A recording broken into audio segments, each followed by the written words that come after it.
التواب الغفور. رب اشرح لي صدري ويسر لي أمري واحلل عقدة من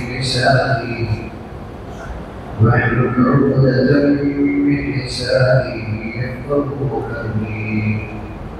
وبك نستعين يا مستعان. الحمد لله نحمده ونستعينه ونستغفره ونؤمن به ونتوكل عليه ونعوذ بالله من شرور أنفسنا ومن سيئات أعمالنا. من يهده الله فلا مضل له ومن يضلل فلا هادي له. ونشهد أن لا إله إلا الله وحده لا شريك له. ونشهد أن سيدنا ونبينا وشفيعنا وحبيبنا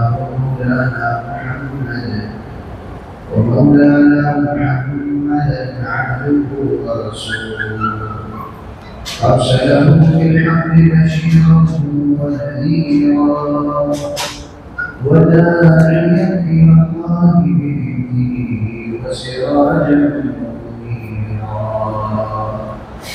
أما بعد فأعوذ بالله من الشيطان الرجيم.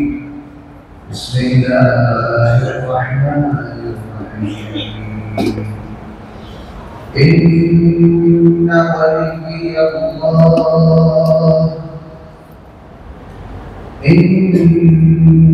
ولي الله الذي نزل الكتاب وهو يتولى الصالحين.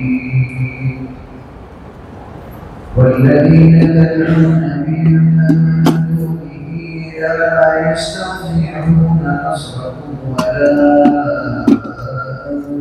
أنفسهم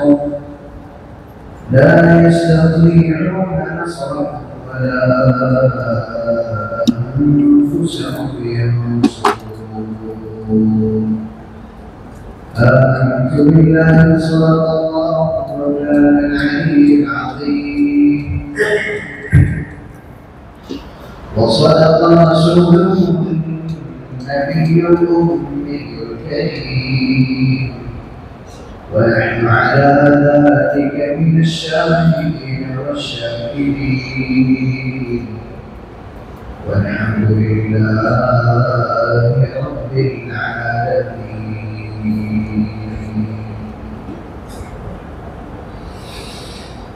أوصيكم بالصلاة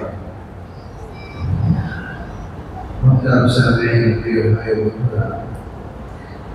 الله رب العالمين অশেষ মেহেরবানি অসংখ্য শুকরিয়া যিনি আমাদেরকে অন্যান্য জুমার ন্যায় এই জুমাতের অনির্ধারিত সময়ের আগে মসজিদে হাজির হওয়ার তৌফিক দান করেছেন। আলহামদুলিল্লাহ। আল্লাহ রব্বুল আলামিন আমাদেরকে আল্লাহ সন্তুষ্টিমূলক প্রত্যেকটি কাজে প্রতিযোগিতার মাধ্যমে এগিয়ে থাকার তৌফিক দান করেন। আমিন। যে সকল কাজে আল্লাহ নারাজ সেই সব কাজ থেকে আল্লাহ আমাদেরকে সাবধানতা বেঁচে থাকার তৌফিক দান করেন। আমিন। আল্লাহ পাক যে আমাদের বন্ধু, আল্লাহ পাক যে আমাদেরকে মহব্বত করে, আল্লাহ পাক ছাড়া যে আমাদের কোনো রক্ষা নেই, সেই বন্ধুত্ব স্থাপন করার এবং এই বন্ধুত্বটাকে রক্ষা করার তৌফিক দান করেন। আমিন। রক্ষা করে আল্লাহর বিরুদ্ধে যারা, তারা যে আমাদের শত্রু, এই শত্রুতা আল্লাহ আমাদেরকে বোঝার তৌফিক দান করেন। আমিন। এবং খোদাদ্রোহী যারা, আল্লাহর নাফরমান যারা, তাদেরকে যেন আমরা আপন করে নিয়ে আল্লাহকে যেন আমরা পর না ভেবে, তাদেরকে আপন করে নিয়ে যেন আমরা আল্লাহকে উপেক্ষা না করি। আল্লাহ আমাদেরকে এই ভুল সিদ্ধান্ত, এই ভুল চিন্তাধারা থেকে, কর্মপন্থা থেকে আমাদেরকে বেঁচে থাকার তৌফিক দান করেন। আমিন। আমরা যেন আল্লাহকে নিজের বন্ধু বানাই, দুনিয়ার মানুষ শয়তানের প্রলোভনে হোক কিংবা তার নফসের কুমন্ত্রণার কারণে হোক আল্লাহ পাককে নিজের প্রকৃত বন্ধু হিসেবে মুখে স্বীকার করলেও নিজের কর্মের মাধ্যমে, নিজের বিশ্বাসের মাধ্যমে, আচার ব্যবহারের মাধ্যমে প্রকাশ করতে কিংবা পালন করতে, বন্ধুত্ব রক্ষা করতে অনেক সময় অক্ষম হয়ে যায়, ব্যর্থ হয়ে যায়।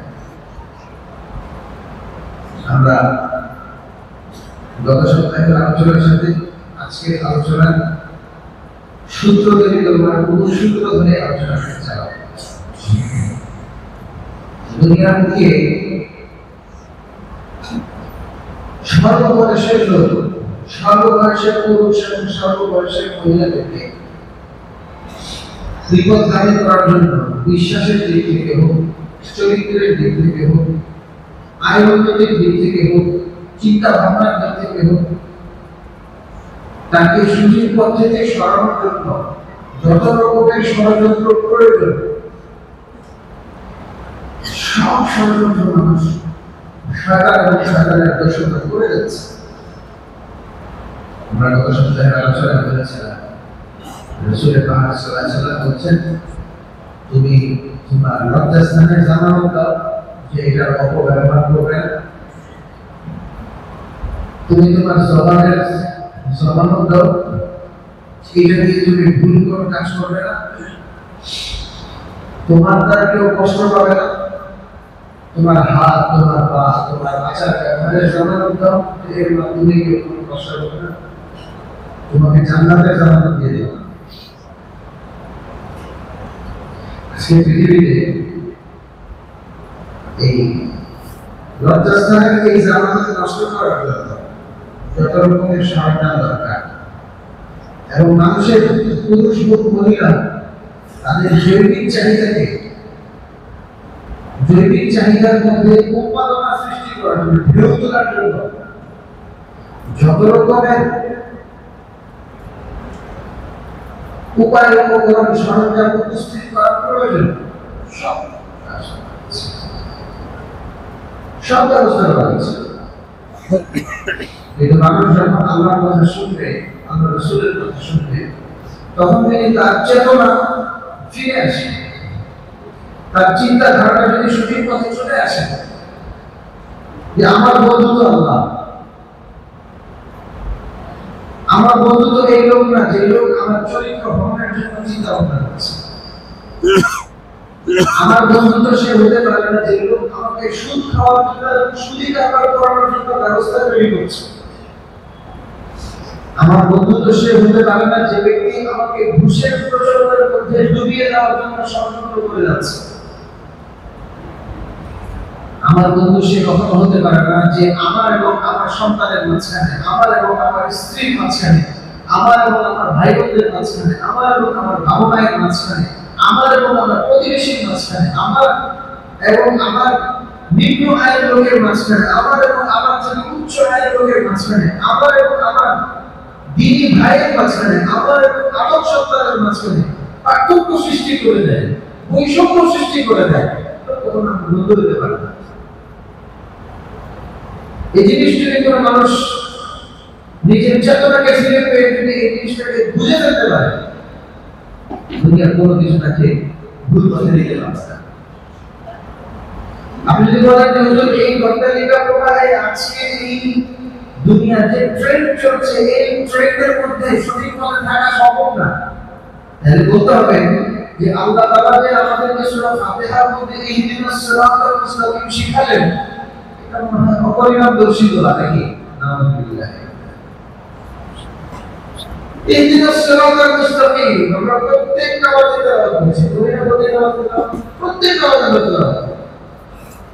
ইমাম সাহেবের পিছনে যখন থাকি তো ইমাম সাহেব ওয়াজ দরমান করলে আমরা পিছন থেকে এভাবে বলে আমিন বলি, নিম্ন স্বরে আমিন বলি, ইয়া আল্লাহ আমাকে এই দোয়ার মধ্যে শরীক করেন, আমাকে সঠিক পথে আপনি পরিচালিত করেন। তার অর্থ হচ্ছে আজকে এই পৃথিবীতে এই ফিতনার যুগে চতুর্দিক থেকে যখন ফিতনা একেবারে পিলপিল করছে, এই সময় যদি কোনো বান্দা আল্লাহ অভিমুখী হয়, আল্লাহর কাছে খাঁটি করে সিরাতে মুস্তাকিম চায়, আল্লাহর কাছে খাঁটি দিলে সহযোগিতা চায় এবং আল্লাহর পথে পরিচালিত হওয়ার জন্য সে যদি বদ্ধপরিকর হয়, তাহলে আল্লাহ তার জন্য পথ বের করবেন, পথ উন্মোচন করবেন এবং সে এই সমস্ত ষড়যন্ত্র থেকে নিজেকে বাঁচাতে পারবে। নতুবা আল্লাহ এই দোয়া আপনার আমার পর্যন্ত পৌঁছাবেন না। কিয়ামত পর্যন্ত কোরআন সার্বজনীন সর্বকালীন, তার মানে কোরআনের এই দোয়াও সার্বজনীন সর্বকালীন। ইহদিনাস সিরাতাল মুস্তাকিম, হে আল্লাহ আপনি আমাকে সরল পথে পরিচালিত করেন। আমি তো ফিতনা ফাসাদ আর দুনিয়ার এই সমস্ত অশ্লীলতা আর এই সমস্ত গান্দা জিনিসের মাঝখানে আমি তো পরাস্ত হয়ে যাচ্ছি, আমি তো পিছিয়ে পথে পিছলে যাচ্ছি, হোঁচট খেয়ে যাচ্ছি। হে আল্লাহ আপনি আমাকে দাঁড়িয়ে থাকা, মজবুত হয়ে থাকা, আগে বাড়া, সোজা পথে থাকা সমস্যা হয়ে যায়। এটা সবচেয়ে বেশি জরুরি বিষয়। একটা মানুষ তার ব্যক্তিগত জীবন, তার চিন্তা ভাবনা, তার আচার অনুষ্ঠান, তার একান্ত পার্সোনাল যে সমস্ত জিনিসগুলো আছে, একান্ত নিজস্ব অ্যাফেয়ার্স যেগুলো আছে, এগুলোর মধ্যে সে তার শত্রু এবং সে তার মিত্র কে, এইটা আইডেন্টিফাই করা এবং এই আইডেন্টিফিকেশন করে মিত্রর সাথে সহাবস্থানে যাওয়া, শত্রু থেকে দূরে সরা, এই বিষয়ে ডিসিশন নিতে হবে। আমাকে বুঝতে হবে যে আমাকে যে জিনিস, যে চলচ্চিত্র হোক, যে গান হোক, যে গায়িকা হোক, যে সংস্কৃতির মাধ্যমে অশ্লীলতাকে অ্যাডপ্ট করার জন্য আমাকে বাধ্য করা হচ্ছে, সে কখনো আমার মিত্র হতে পারে না, সে কখনো আমার বন্ধু হতে পারে না। সিদ্ধান্ত নিতে হবে। এই সিদ্ধান্ত যদি আমি না নিই, তাহলে আমি জুমার নামাজের বয়ান শুনে বাসায় গিয়ে পাঞ্জাবি খুলে ডিস্কো কাপড় পরিধান করে আমি চলে যাব। কেন? কারণ I have not decided yet who is my friend and who is my enemy. এই যে দ্বৈত চরিত্র, এই কারণে যে আমরা শত্রু মিত্রকে এটা ভাবতেও পারি না, চোখ বন্ধ করে চলে যায়, গিয়ে ঢুকিয়ে আল্লাহ খবর রাখে। চিন্তা অবচেতন মনে চলতে চলতে হঠাৎ দেখা যাবে আমার শত্রু আমাকে আমার আসল মিত্র থেকে এমন দূরে সরিয়ে দিয়েছে যে আমি দুনিয়া এবং দুনিয়ার সবকিছু প্যারান্টি দিও আমি ওরা বলতে পারছি না, প্যারান্টি দিয়ে আমি ওরা বলতে পারছি না। আমি কার সাথে আছি?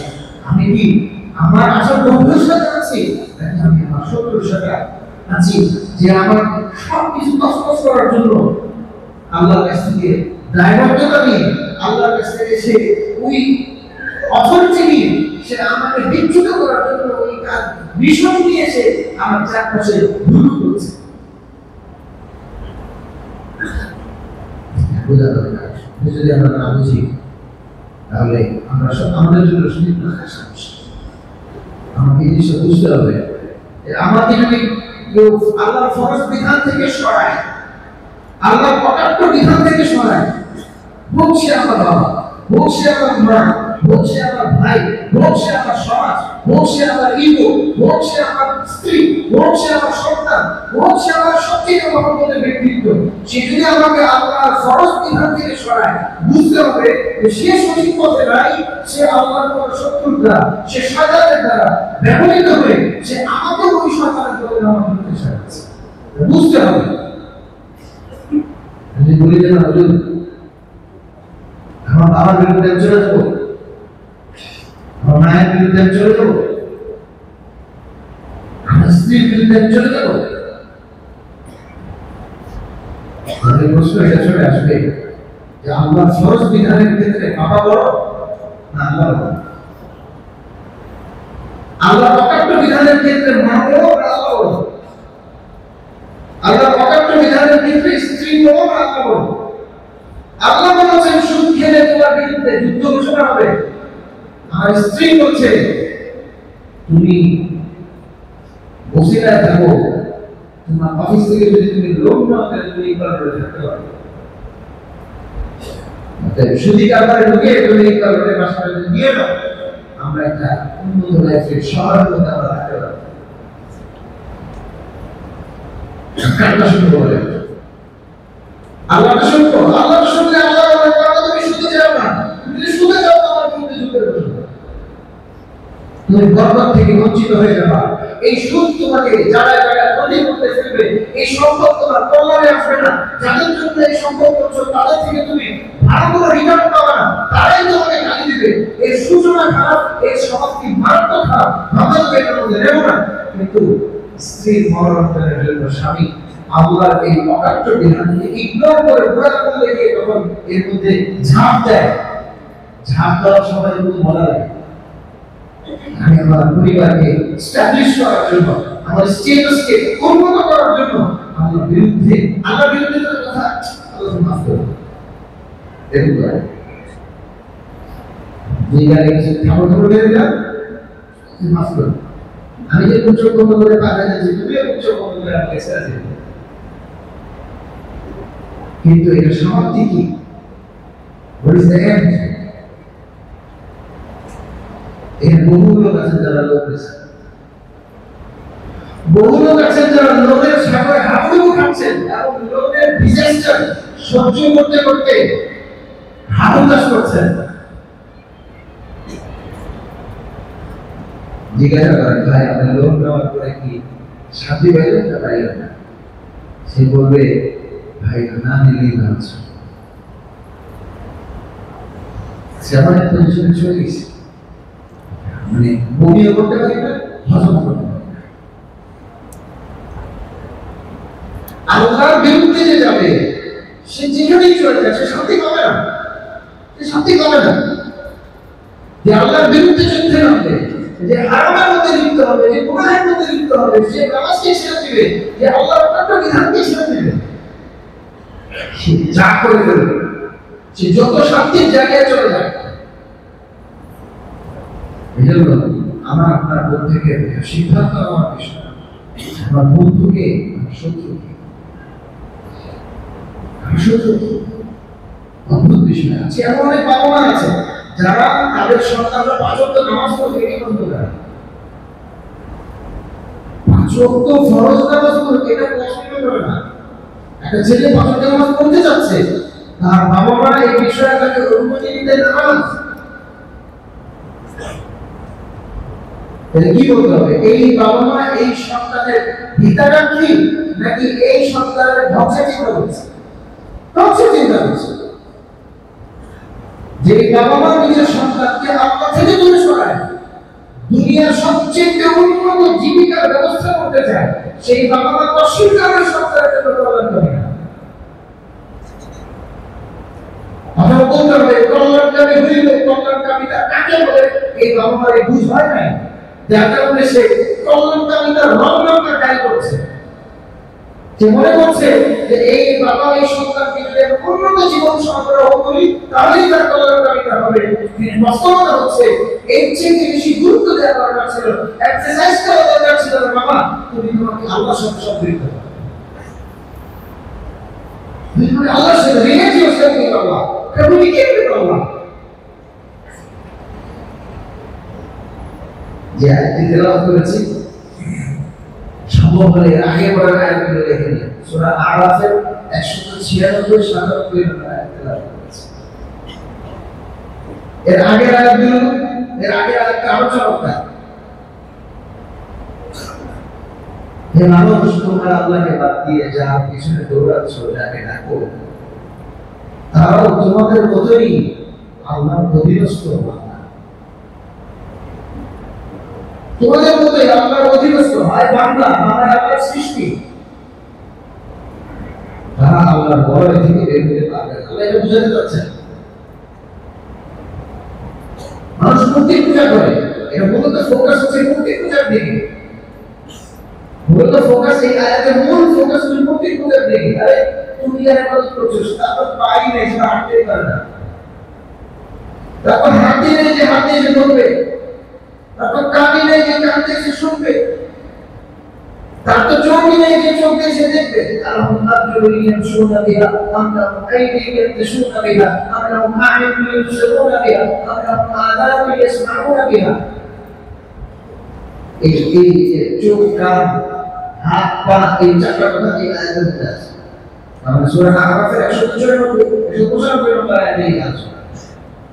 এরপর আল্লাহ পাক আমার রাসূলকে দিয়ে ঘোষণা করেছেন, বলেন ইন্না ওয়ালিয়াল্লাহুল্লাযী নাযালাল কিতাব, আমার বন্ধু আল্লাহ তাআলা তিনি তার পক্ষ থেকে কিতাব নাযিল করেছেন এবং তিনি সমস্ত সত্য অস্বীকার করেন। ওয়াল্লাযীনা তাদউনা মিন দুনিহি, ওই আল্লাহকে বাদ দিয়ে তোমরা যাদের পিছনে দৌড়াচ্ছ, যাদের তোমরা ডাকছো, লা ইস্তাতিউনা নাসরা আনফুসিহিম, লা ইস্তাতিউনা নাসরাহুম, তারা না নিজেদের সহযোগিতা করতে পারবে না তোমাদের সহযোগিতা করতে পারবে যখন ক্রাইসিসে পড়বে। আজকে যার জন্য আমি আল্লাহর বিধান ছেড়ে দিচ্ছি, যার জন্য আমি সুদ ঘুষ খাওয়াকে সহজ করে দিচ্ছি, যার জন্য আমি মদ পান করা এবং এই সমস্ত অশ্লীল পরিবেশে যাওয়াকে খুব ইজি মনে করে দিচ্ছি, যার জন্য আমি নিজের সংস্কৃতির নামে আমি নিজের মূল্যবোধকে জলাঞ্জলি দিয়ে দিচ্ছি, এই সব কিছু তাদের জন্য তোমরা দিন শেষে সেই আমাকে ওই সন্তানই বলে তুমি চোর, ওই স্ত্রী বলে তুমি আমার সাথে বিট্রে করেছো, ওই সমাজ বলে তুমি চোর, তুমি শয়তান, তুমি খেয়ালকারী, তুমি অবিশ্বাসী, তুমি সত্যি।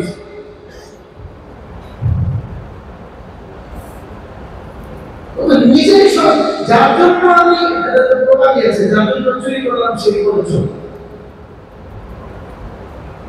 যার জন্য চুরি করলাম সেই করেছো, এটা তো আছেই। আর যখন এই চোর মূল যে চুরি করেছে সে যখন ক্রাইসিসে পড়ে, তখন যাদের জন্য চুরি করেছে তারা তো তাদের রক্ষা, তারা তো নিজেদেরকে রক্ষা করতে পারে না, ও কোন চোরকে রক্ষা করবে কি? সিদ্ধান্ত নেওয়া করবে আমি আসলে কার পিছনে দৌড়াচ্ছি? আমার তো দৌড়ানোর কথা আল্লাহর পিছনে, যে আল্লাহ আমাকে তার প্রিয় বানানোর জন্য সমস্ত মাধ্যমগুলো উন্মুক্ত করে আছে, যে আল্লাহ আমাকে তার কাছে নেওয়ার জন্য প্রতিনিয়ত অনুশীলন করাচ্ছেন। বান্দা তোমাকে আমার প্রিয় হয়ে আসতে হবে, এই জন্য তোমাকে প্রতিদিন তোমাকে নামাজের ইবাদত দিয়ে দিলাম, ফরজ নামাজ পড়তে থাকো, প্রতিদিন ৫ ওয়াক্ত নামাজ পড়বা, আমার হাবিব মুহাম্মদুর রাসূলুল্লাহ সাল্লাল্লাহু আলাইহি ওয়াসাল্লামের তরিকা মোতাবেক পড়বা, তোমার ভিতর পবিত্র হবে, তোমার বাহির পবিত্র হবে এবং তুমি গুনাহ থেকে মুক্ত হয়ে দুনিয়া থেকে আমার কাছে ফিরে আসবে।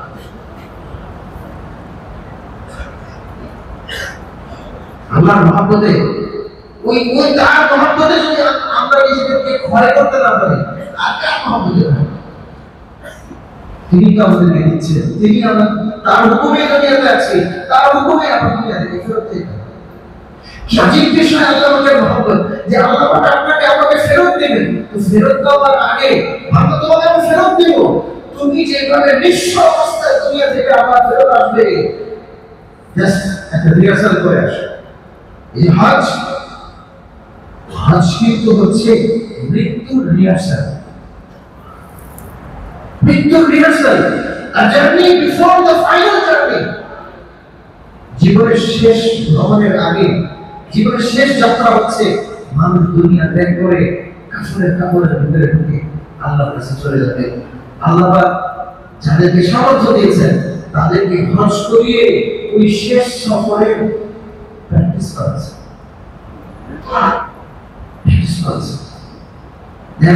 পুরুষের এহরাম কয় কাপড়? 2 কাপড়। পুরুষের এহরাম 2 কাপড়। একজনকে কাফনের ভিতরে যে দেওয়া হয়, কাফনটা একটা হলো ইনফিলা, যেটা একদম মাথার আধা হাত উপরে যায়, পায়ের আধা হাত নিচে যায়, ওটা হচ্ছে ইনফিলা। কিন্তু ওটার ভিতরে একজন মাইয়ের যে মৃত ব্যক্তি যে তাকে কয়টা কাপড় পরানো হচ্ছে? 2টা কাপড়। পুরুষ 2টা কাপড় পরানো হচ্ছে, এবং ওই 2 কাপড়ের মধ্যে আপনি খেয়াল করলে দেখবেন মাথা খোলা। একজন ইহরাম পরিধান করে ব্যক্তি যে হজের জন্য যাচ্ছে, তার জন্য মাথা ঢাকা কি? মাথা ঢাকার অনুমতি আছে? চুরি করতে পারবে? পারবে না, মাথা খোলা রাখতে হবে। আল্লাহ রাব্বুল আলামিন তার এই কাফনের ভিতরে মাথা খোলা রাখবেন, বান্দা তোমাকে ওইভাবে আমার ঘরে যেতে হবে। তোমার সব সম্পদ সব কিছু ফেলে দাও, কাপড়ের ভিতরে যেভাবে থাকবা ঠিক ওইভাবে আমার ঘরে রাখবে। একজন মহিলা সে কাপড়ের ভিতরে তার যে গায়ের উপরে যে এনভেলপ করলো, ওই এনভেলপ ছাড়া তার ভিতরে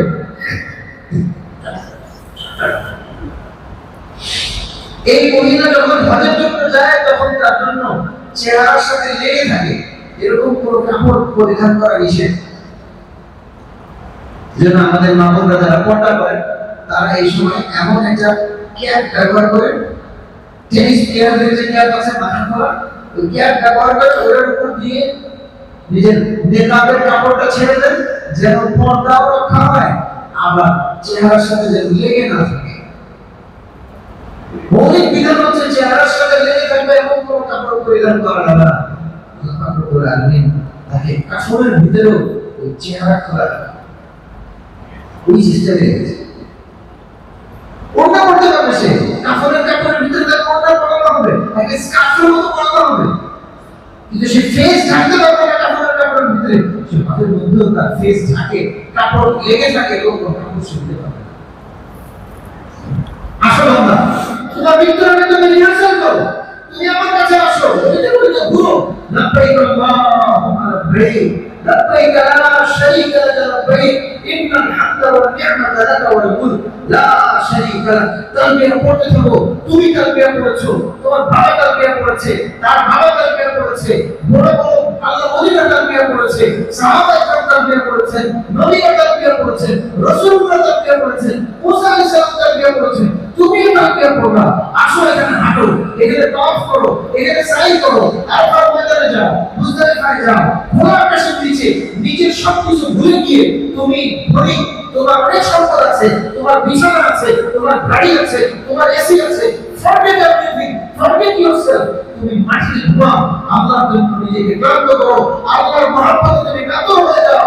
আল্লাহ পাক তুমি এই হজ যদি কবুল করেন, আমি তোমাকে নবজাতক সন্তানের মতো আবার ফেলব। সুবহানাল্লাহ, নবজাতক সন্তান। আমার উস্তাদে মুহতারাম হযরত মাওলানা মুফতি মনসুর সাহেব গত সপ্তাহে আপনাদেরকে বিশেষ মজলিসে বলতে বলেছিলেন, আল্লাহর মহব্বতে যদি আমি নিজেকে ক্লান্ত করতে না পারি, নিজেকে উত্তপ্ত করতে না পারি, উদাহরণ দিয়ে বলছেন একটা চায়ের পাতা সে যে রং ছাড়ে, সেও তো পানির নির্দিষ্ট একটা উত্তাপ চায়। চায়ের পাতা যে নিজের রং ছাড়বে, সেও তো নিজের একটা যে পানির সাথে সেই চায়ের পাতা মিশে যাচ্ছে, ওই চায়ের যে পানি, ওই পানির তো নির্দিষ্ট একটা বয়লিং টেম্পারেচার চায়, যে পানি ফুটতে ফুটতে যখন একটা পর্যায়ে চলে যাবে, বলকানো চলে আসে, এখন আমাদের চায়ের পাতা ঢেলে দাও, চায়ের পাতা নিমিশে তার রং ছেড়ে দেবে, এমন ভাবে রং ছাড়বে যে এই পানি আর পানি থাকবে না, এই পানি চা হয়ে যাবে।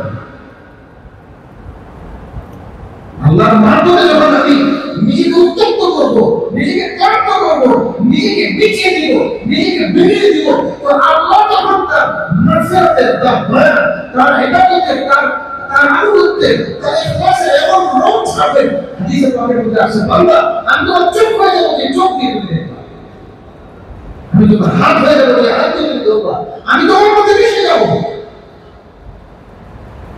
একটা চায়ের পানি যদি ফুটতে হয়, আমার আপনার সোজা লাগবে না, আমার আপনার ক্লান্ত হওয়া লাগবে না, আমার আপনার কি আল্লাহর জন্য নিজেকে নিবেদিত প্রাণ হওয়া লাগবে না। এরকম আল্লাহ বাই ডিফল্ট রিহার্সাল করাচ্ছে, আসো আসো।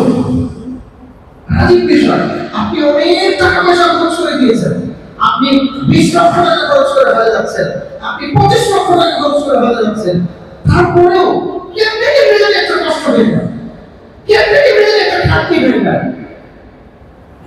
হয়ে যাবে কোনো না কোনো ভাবে হবে, এবং আল্লাহ ওই ধরনের দিবেন না। আপনি এটা বলতে পারবেন যে আমি সুপিরিয়র প্যাকেজে হাজির করে খরচ করছি, আমার কষ্ট হবে কেন, এটা কষ্টের জায়গা। নামাজের বিরুদ্ধে আল্লাহ কখনো বলেন, আল্লাহ রাসূল বলেন নাই যে সহজে দোয়া করো,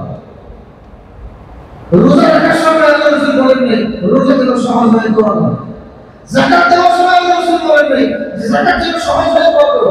হজের সময় রাসূলুল্লাহ সমস্ত সাহাবায়ে কেরামের সামনে নিয়ত করতেন, আল্লাহুম্মা ইন্নী উরীদুল হাজ্জা ফায়াসসিরহু লি ওয়া তাকাব্বালহু মিন্নি। আল্লাহ, আমি হজের নিয়ত করছি, আপনি হজের নিয়ত সহজ করে দেন, কবুল করে নেন। কেন সমাজের দোয়া করছেন? জামিয়া টাকা আপনি যত টাকা মনে চান দিলেন, প্রিপেয়ার ইউরসেলফ।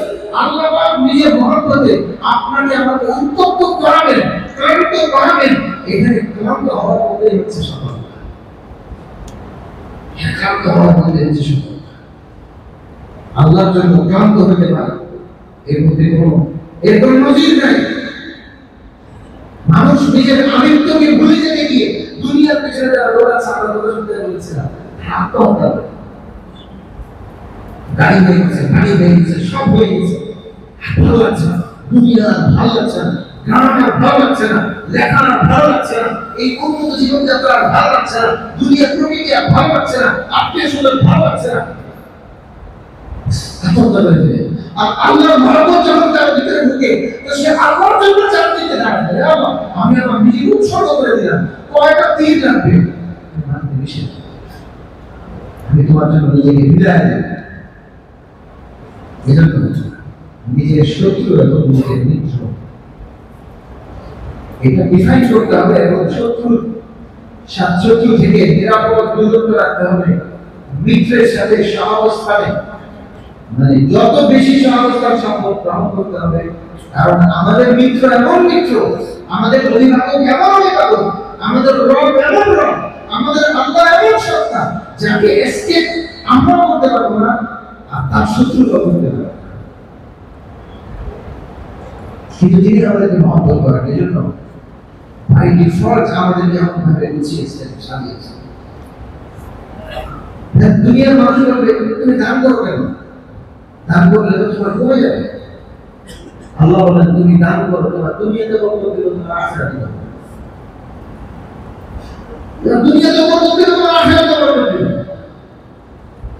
এবার দানশীল কখনো মিসকিন হয়ে গেছে, দানশীল কখনো মানুষের দৌড়ে দৌড়ে হাত পাটা শুরু করেছে নিজের জন্য। আলহামদুলিল্লাহ আমাদের দেশে এরকম অনেক দানশীল আছে, যারা অন্যের জুলুম পূরণ করার জন্য মানুষের কাছে হাত পাঠিয়ে ভাই আমার দরকার নাই, আল্লাহ অনেক বান্দা আছে তাদের দরকার।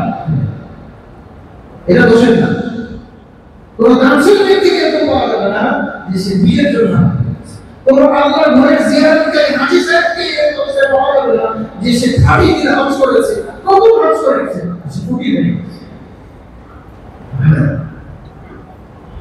দুনিয়া শিখায় এগুলো নিজেকে সংকুচিত করো, আল্লাহ শিখায় নিজেকে উন্মোচিত করো, তোমার কল্যাণকে তুমি সবার কাছে সরিয়ে দাও। আল্লাহ পাক আমাদেরকে আল্লাহর জন্য নিজেকে নিবেদিত করার, উৎসর্গ করার তৌফিক দান করুন। আমার জান, আমার সম্পদ, আমার সময়, আমার সত্তা, আমার সবকিছু লুকায় আল্লাহ। আল্লাহর সন্তুষ্টি যে জায়গায় থাকবে, আল্লাহর চাহিদা যে জায়গায় আসবে, আমি সে জায়গায় আল্লাহর জন্য বিনিয়োগ করব। আল্লাহ আমাদেরকে তৌফিক দান করুন। আমিন। আলহামদুলিল্লাহ আমরা যে পরিবেশের মধ্যে আছি, আমি আপনাদের বিশেষ করছি, জরুরি কথা আছে। আমরা যে পরিবেশের মধ্যে আছি, যে মসজিদে আমরা আছি, এই জায়গায় অনেক রকমের অনেক কাজ আছে, অনেক চাহিদা আছে। এবং আলহামদুলিল্লাহ উন্নয়ন কার্যক্রম একের পর এক চলছে। আপনারা খেয়াল করছেন, গত জুমার দিনে আমরা বলেছিলাম যে আমাদের ফ্লোরগুলো পরিষ্কার করা হবে। আলহামদুলিল্লাহ আমরা 6 দিনে প্রথমে এক ভাগে এই ভাগে নামাজ পড়েছি, এরপর আবার বাকি 3 দিন 3 ভাগে নামাজ পড়েছি। কাজটা আলহামদুলিল্লাহ শেষ হয়েছে এবং খুব ভালো একটা কাজ হয়েছে। আল্লাহ রাব্বুল আলামিন এই কাজকে কবুল করেন। কিন্তু এখন পজিশন এরকম যে এই কাজকে এগিয়ে নেওয়ার জন্য যে পরিমাণ দরকার, তাতে আমাদের সকলের একেবারে কি বলে এটাকে পুরা ঝেড়ে গেছে সব অংশগ্রহণ করা প্রয়োজন। আমাদের প্রত্যেকেই ঝেড়ে গেছে অংশগ্রহণ করা প্রয়োজন। তাহলে এই কাজ এবং আরো যত কাজ হাতে নেওয়া হয়েছে, ইনশাআল্লাহ সামনে যে অংশগুলো অসমাপ্ত আছে আমাদের রিপিটের দিকে, এই জায়গাগুলো শিগগিরই সাথে এই জায়গায় কাজগুলো শুরু হবে। তা আমি প্রত্যেককে আহ্বান করব, আল্লাহ দেওয়া সম্পর্কে আল্লাহর জন্য খরচ করতে আমরা নিরাপদ হচ্ছি। ঠিক আছে ইনশাআল্লাহ। আমাদের এখন চাহিদা আছে এই মুহূর্তে এই মসজিদের অসমাপ্ত কাজগুলো খুব দ্রুত শেষ করা প্রয়োজন। এই জন্য আমরা এখন পরে যে যেভাবে পারি আমরা একেবারে নিজের সর্বোচ্চ পর্যায়ে সম্ভাব্য সর্বোচ্চ পর্যায়ের মধ্যে দিয়ে আমরা ইনশাআল্লাহ সহযোগিতা করবো। অনেক জায়গায় বক্স চলে গেছে, অনেক কাতারে অ্যাডভান্স বক্স চলে গেছে। আমি ওই কাতারওয়ালাদেরকে বলবো যে আপনারা অন্য রক্তে বা এই নামাজের পরে ইনশাআল্লাহ নিজেদের সর্বোচ্চ পর্যায়ে অংশগ্রহণ জানাতে হবে। আর যে কাতারগুলিতে যায় নাই, দান বক্স যে কাতারগুলিতে যায় নাই, নিচতলা দোতলা তিনতলা যারা আছে, আল্লাহ পাকের আলামিনের এই ঘরের জরুরত পূরণ করার জন্য আমরা যার সর্বোচ্চ সাধ্য দিয়ে আমরা ইনশাআল্লাহ অংশগ্রহণ করবো। আল্লাহ পাক সকলকে তৌফিক দান করেন। তো ইনশাআল্লাহ এখনই আমাদের আবু হাসান ভাই, আমাদের বর্তমান পরিচালনা কমিটির সভাপতি, উনি আমাদের সামনে জরুরি কিছু আপডেট এবং জরুরি কিছু কথা বলে তারপরে ইনশাআল্লাহ আমরা পরবর্তী পর্বে চলে যাবো ইনশাআল্লাহ।